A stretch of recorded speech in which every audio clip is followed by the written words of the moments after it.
Hi, I'm Farron from Girls Gone Styled, and I'm here in Fille de Joie, which is a vintage store in Brooklyn. We have teamed up with a vintage expert, quinn2.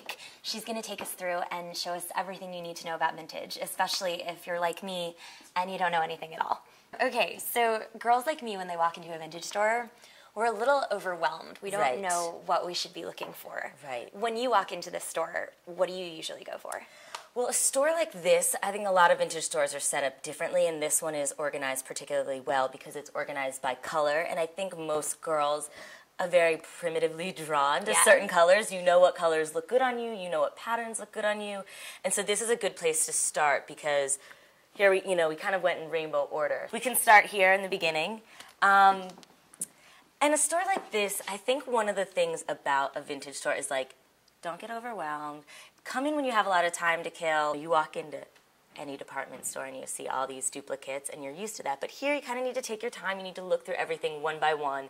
Look at the sizing, just examine the texture, the quality. So like this, for instance, is a really beautiful, this came from France and this is vintage. It's, probably from around the turn of the century. It's like really great quality, this perfect boxy blouse. It's so Chloe. It is. Yeah, it is so Chloe. $50 price tag, which is great for something that has been around for way longer than you have, and it's still in great condition.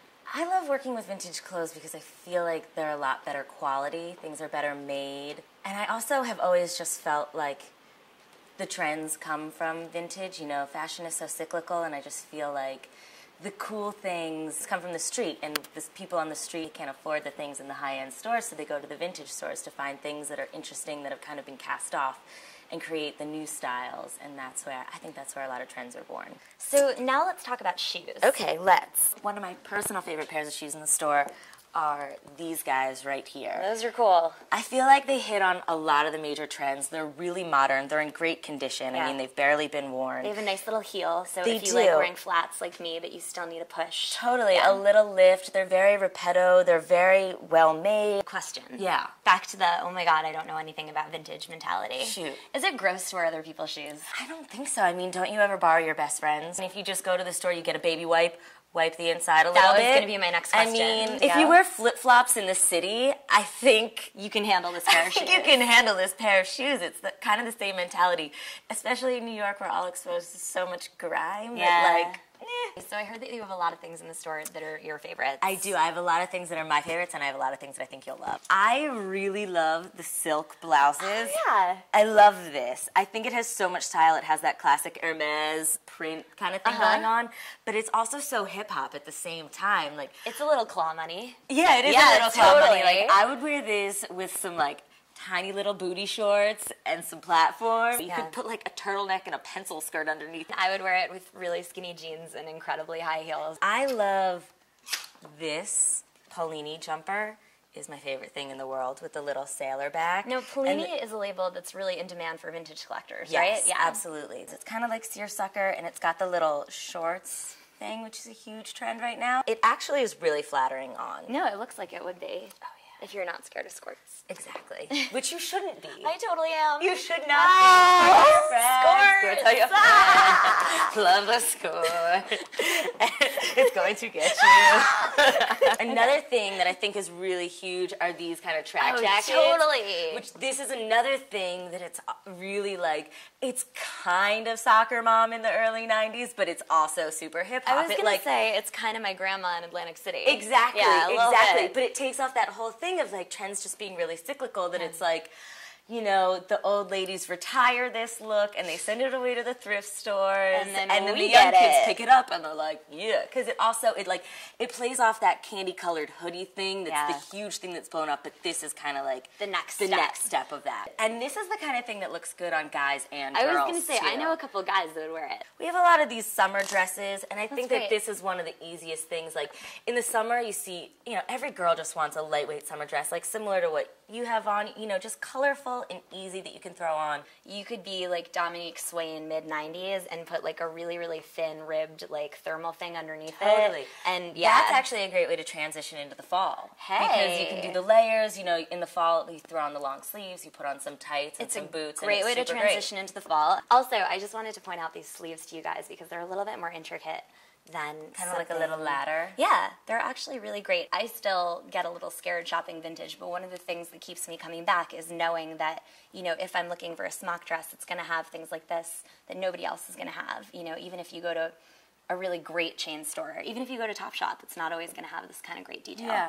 This is the Farron Mama Jamma. This Oh my is God, what's it up. totally is. This is Moschino.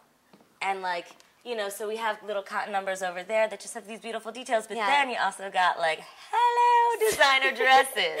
So you never really know what you're going to find. No, you can find amazing, amazing things. Here we have tons of Christian Dior, great. Jean-Paul Gaultier. Now, this is a really interesting dress because it's really heavy, which means it's great for fall. There's a teeny tiny stain here, which is not a big deal, but it's something that you should look at when you're shopping for vintage, right? Yeah. Just to make sure. Every piece in the store has its own story, especially a store like this where the owner is the buyer, Right. and she has a personal relationship with every single thing. Hey, Quinn. Yeah? I see a dress in the mirror that I really want to try on. Let's Can I go, grab let's it? try it on. All right, come on. Okay, so this gold dress, Yes. I'm kind of freaking out. It's because gorgeous. It looks a lot like the one that Sienna Miller wore, the Burberry, to Yeah. the Met Ball. Oh, totally. It also looks a lot like the Gucci dresses that Freya wears in the ads. Yeah, and Do you I know what guess mean? they were all probably inspired Inspired by this one. dress. Hello. Frida Giannini wants this dress. So the tag for this dress says that it is $120. How it is, and then you store to decide what kind of price. And Yeah. do you haggle? Is this the type of thing where I try on the dress and I say, I'll give you $100?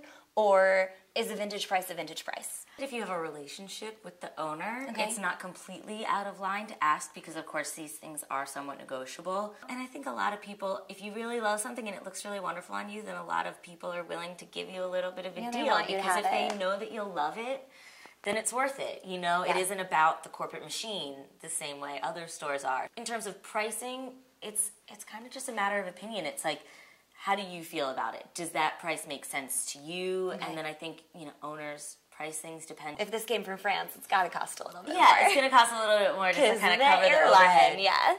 If I'm buying 10 dresses in a day, can I tell them to take 10% off of everything because I'm buying so much?